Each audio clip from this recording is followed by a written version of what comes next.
Hey man, how you doing? Fine. How are you? I'm all right. No complaints. Just a little cold that I got from my daughter, but I can survive that. Okay, this is normal. And where are you? I'm in Wyoming. Oh, okay, fine. I like to start to talk about the beginning of the artist. So, what were you influenced during your childhood or adolescence to approach music? Well, I mean, like most of us, I fell in love with music through radio or vinyl or older brother or friends at schools. You got turned on to stuff that really like juiced you. You're like, this is my band. These are my bands. Or Aerosmith, Cheap Trick, later the Ramones, the Pistols, Sabbath. All those Bowie, Queen, and you start to be like this is me. This is my band, my bands. And then your friends that like the same bands, you guys hung out, so you became like a little group. Like there was no like all Black Sabbath fans and then an ABBA fan in there. Like you were the ABBA fans were on their side, the heavy metal fans were on this side, and it went that way with country and stuff. What I like now is people listen to more types of genres, and so they'll listen to a Taylor Swift and a Metallica at the same time. Um, so it wasn't until I used to write short stories and poetry, and Mhm. based on stuff that I saw, but also being influenced by some of the songs I was hearing. It wasn't until very early in the 70s when I got my hand on an old acoustic guitar that only had three strings that I started writing.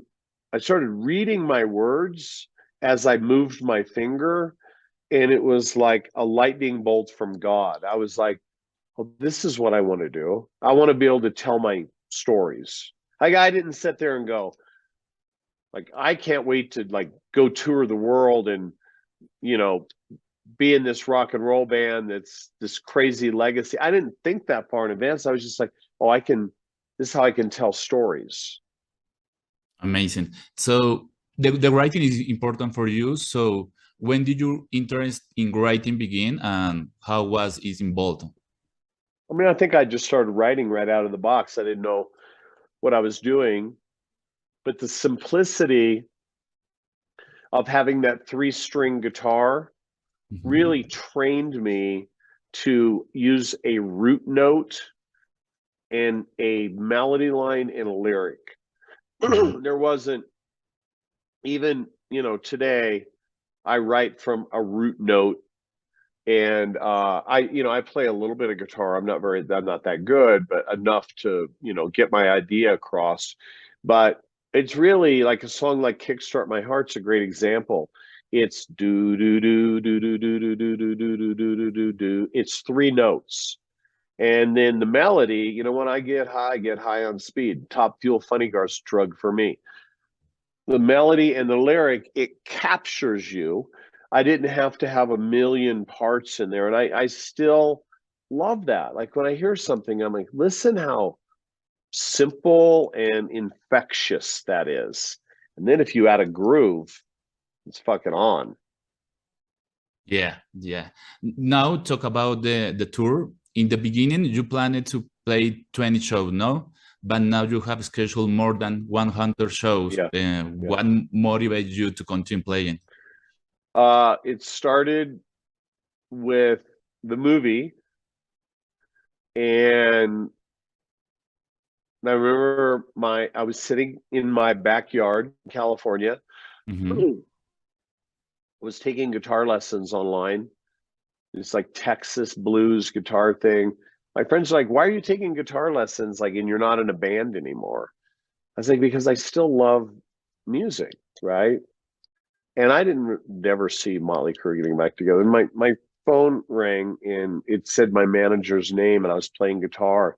Beautiful California day, and I just picked up the phone and I said no. And he goes, "How can you say no? You don't even know what I'm talking about." And I said, "No, I know what you're going to say." He goes, "They want to do 8 shows." And I go, "Do you know how much work it is to do 8 shows?" and I was assuming arenas. I go, we already had our final tour, like can't really just go back and play I don't know. He goes, no, they're talking stadiums. And then it was us and Def Leppard, the conversation, and then it turned into 16, then it turned into 24, and then the US we ended, I think it was 35 or 36 shows, and they were all either sold out or very close to sold out. And we had the time of our lives, getting along, laughing, joking, not because of the size of anything. It just felt like the right time for the band. We were celebrating being in the band, and it's just continued on. And the idea of a final tour, this isn't. We're on the road.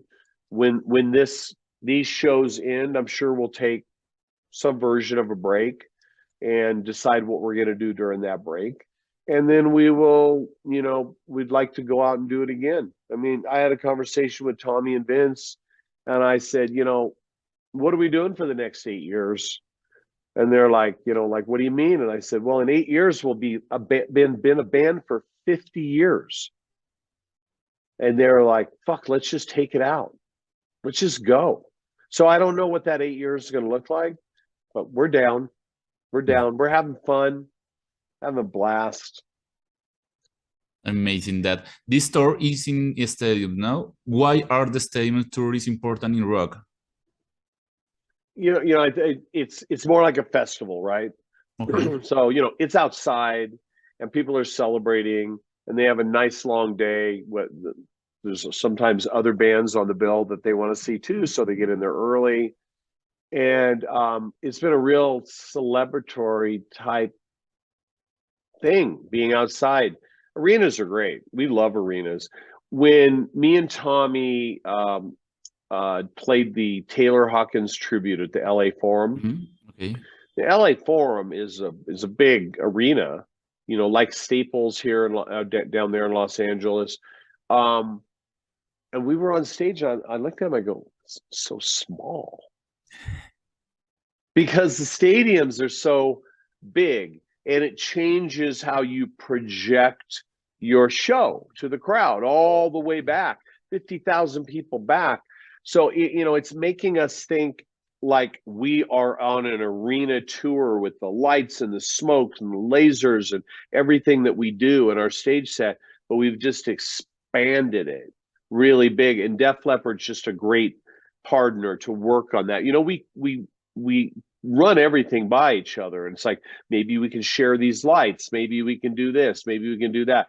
We're it's very collaborative with Def Leppard and their management and their team. It's just been a real gift. Cool. This is the first time to Mötley Crüe coming to Colombia. What do you expect from your first visit here to Colombia? We are so excited. Everything we've heard from our friends and seen over the years, the crowds are so passionate. Being a first time, I can only imagine what that's going to feel like. And we've been together 42 years. There's got to be some people down there, like, for decades I never saw Mötley Crüe. Yeah. So this is going to be a big celebration. Amazing. Thank you for your time. Yeah, thank you. And see you here. Okay, we'll see you there soon. Yeah. Bye. Thank you. Bye. Bye-bye.